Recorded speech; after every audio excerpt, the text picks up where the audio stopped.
everyone, welcome back to the channel. Tim here to go ahead and take you through this topic that I have for today. As you can tell by the title, God wants me to be alone. I just don't know why. This has nothing to do with anything biblical. I'm not sitting here trying to be a pastor or preacher for you, or anything of that nature. But what I am trying to do is explain just what exactly is going on with me right now in this moment. Right now, I am facing probably the most challenging time I have ever experienced, ever. All the people that I know have left. I can't get any sympathy from anyone. I can't get any connection. It's the people that I am being directed to. There's been a lot of people that have left my life recently, and I gotta say, it's created a lot of room for me to be able to really see what those relationships did to me as a person. And I just want to come here today to encourage you that if you're alone, you're not alone. If you're alone, you're with God. There's a caveat to that, though, because God also doesn't call us to be solitary. He calls us to be engaging with people, because people matter at the end of the day. People matter. They always will matter. So you need to be able to get yourself to the point where you can communicate effectively and still be assertive to get what you want out of each outcome. Now, why am I saying this? I'm bringing this to your attention because this is what I've learned through the elimination of substance, the elimination of people who reject Christianity. This is the tribulation that God talks about, that when you accept Him and when you put your trust in Him, you will have to still face adversity, if not more so than any other person. Because you see, what life is what I've realized is that it's all about self. Okay? It's all about self. That's the only thing that people are out for, is just for their own self-interest. But that's what we're all after. You see, that's why you can't sit here and be mad at the church, because the church has nothing to do with you. The church is there for Christ. Didn't they say the church is the bride of Christ? So you can't sit here and claim ownership of what's going on in the church, because you have to find out what's going on within you. You are your own church. They say your body's a temple. Well, that's what that's supposed to mean, is that you can't just come into these walls and let me rephrase that. You can't just come into the doors of the church and expect to be made whole again. If you are seriously expecting anything to change after a full day of church, then you aren't here for the right reasons. It might sound harsh, it might sound callous, but this is what I've learned growing up in church and out of church, is that the only problem that I've ever had was a problem that I created. What does that mean? The only problem that I've ever had while attending church or while being a Christian person is that, oh, people are going to mistreat you. They're going to be rude. That has nothing to do with God. Those people aren't God. Just because they're here, even the pastor in the pulpit, that doesn't mean that he is above anything or anyone. And whenever you think that way, that's whenever you're going to have a very negative outlook on what this whole journey is about. What am I saying? Look, the problem isn't with the churches, it's with the people. Because the truth is of it, guys, is that God does love you.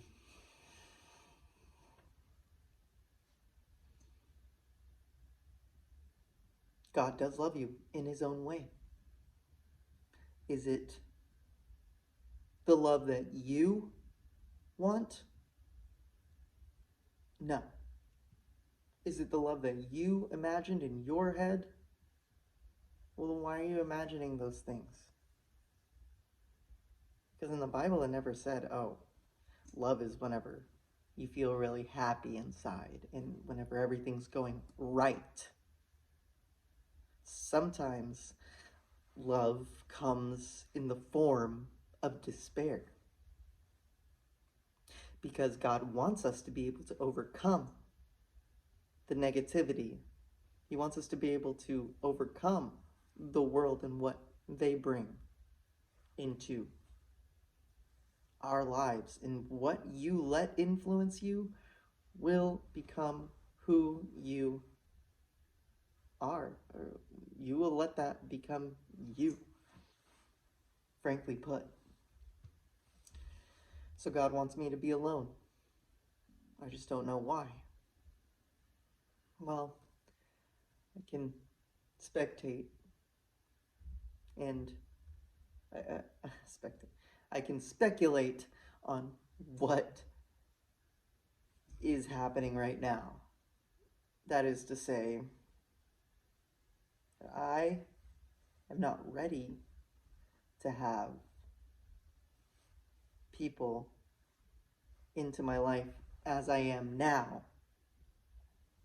I have the responsibility on myself to get myself right for those people to be able to handle me. Because what I said in the beginning, it still is true. It's that it's always been and it always will be about self-interest and what I want. Me, me, me, me. That's why you take that next hit of the cigarette. That's why you take that next drink. That's why you hit that joint again. That's why. But your natural state, because you were born knowing how to live without all of that junk in your life. You were born knowing that he is the one true God. You were born knowing all of this stuff, and it hasn't left you. It's not gone. And God's not gone. He's there. He always will be. He always has been. That is what you must remember as God starts to take away these certain things away from you. And you, as a child, as a baby, the infant in you wants to hang on to these pacifiers, these rattles. Hang on one second. Let me go ahead and grab something for you. I'm going to grab this. I think this is a perfect opportunity to be able to use a visual aid. This is all I see whenever somebody takes out a cigarette. This is all I see. A human being picking this little toy up. This toy, look, I'm over here touching it just by these 2 fingers because I don't know if this kid has slobbered all over this thing. He probably has. It's disgusting, but look. This is what it is. This is what children do. They pick up disgusting items and put it in their mouth and continue and continue and continue because they don't know any better. Father, forgive them. They don't know what they do. Yeah, they don't know what they do. Never have, never will. The moment you start to come to accept that reality, people will start to look at you differently. People will start to judge you harshly because they're taking offense to that. Who I am is not good enough for you? Not by a long shot. Who I am right now is not good enough for me because I know the standard that God implements into my life. And these self-standards that human beings come up with willy-nilly on the fly, it means nothing.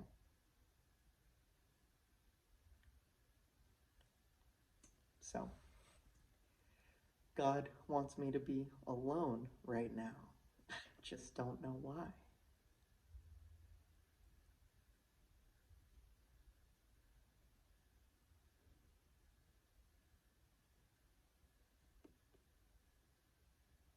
Well, soon enough, I'll get that answer. And maybe I won't. But I'm going to have to come to terms with the reality of the situation right now. You're going to have to come to terms with your reality of the situation. And this is what people fail to realize these days, is that yes, you have to work hard. Yes, you have to continue even though you don't want to. Yes, it's going to hurt. How do you think bones grow in the body? Through pressure and continuous forceful movement against its own will. But you have to move, or the world will move on without you and you'll be stuck wondering what happened the past 10 years. What happened? See, that's what I can't let happen to me. That's what I can't let happen to you. And I know that's not going to be you, because I know that you're made perfectly as you are. You don't need to bring anything else that you don't already have. You're strong. If you made it this far in life and you're here to watch this video right now, you're strong enough to make it again and again and again every single day from here on out going forward. I know you can do that. I know you will do that. Look, quitting vices is so easy. I only wish that I could have done it sooner. You understand?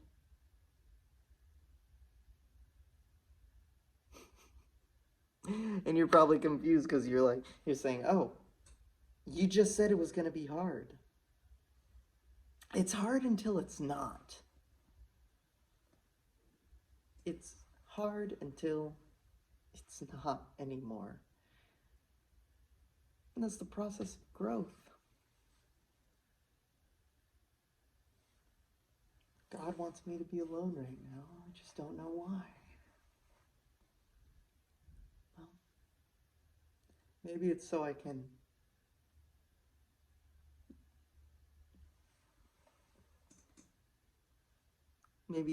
tell you this, what you just heard. Because I know I'm going to help people in my life the way that people have helped me. So, it's good to be alone. That doesn't mean, constantly seeking out isolation and never leaving the house. That's a bit extreme. You're still going out there, you're still going to talk to people, and you're still going to insert yourself into networking opportunities, church, social activities, events, restaurants, dates, bookstores. You're still going to go live life.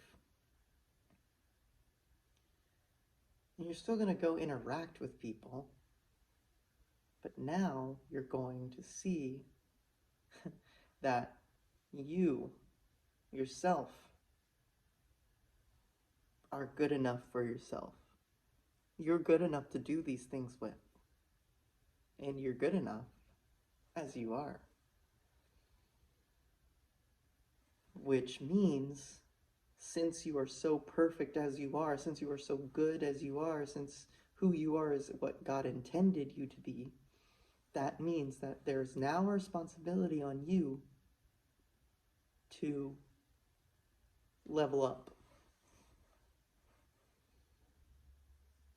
Level up. That's as simply as I can put it.